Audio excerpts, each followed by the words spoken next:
তবে আমার একটাই বক্তব্য আছে, সেটা হচ্ছে যে আমার এই দীর্ঘ ৪৫ বছরের জীবনে আমি প্রচুর নতুন লোকেদের সাথে কাজ করেছি, নতুন ডিরেক্টর এসেছেন, নতুন নায়ক এসেছেন। বলতে গেলে এখন যে নায়করা কাজ করছেন বা করছেন না, তারা অনেকেই আমার সঙ্গেই এসেছে। আমি সেই জন্য সবসময় নতুনদের খুব ভালোবাসি, আমি চাই তারা বড় হোক, তারা এগিয়ে যাক। আর এটা একেবারেই একটা নতুন প্রতিষ্ঠা পায়েলের, যাই হোক পায়েল ছবিটা সাকসেসফুল হোক, ছবিটা ভালো হোক, আপনারা সবাই সেটা একটু মর্যাদা দেবেন। আর ইংরেজিকে আমার অন্তরের থেকে শুভেচ্ছা জানাচ্ছি, যাতে ও কিছুদিন পরে আপনাদের সম্মানের যোগ্য হয়ে উঠতে পারে। ধন্যবাদ।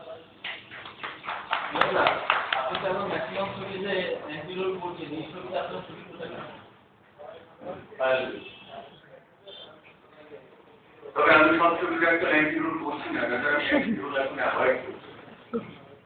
কারণ সত্যি কথা বলতে ১৪ বছর ধরে ল্যান্ড রোল করতে করতে আর যাই না কত ছবি করেছি আমি।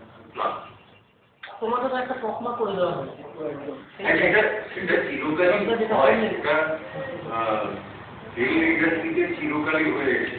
আমি প্রথম নই এবং আমিও শেষ নই, কিন্তু এই তকমাটা এক সময় খুব বোঝাটা ভাই বলে মনে হয়। আমার মনে আছে আমি একদিন বৌমাকে বলেছিলাম, একটা কোনো ছবির শুটে গেছি, কারণ একই হিরোই ছিলাম। তো বৌমাকে বললাম, বাবা ভালো লাগছে না, এবার একটু বাবা টাকা টাকা কিন্তু করতে বৌমা বলে পরিষ্কার করলে বাপু তোমার মানুষ করেছে মিলেমিশে সবাই চাইছে এত ছবি করছে, তারা তোমার মন করছে না।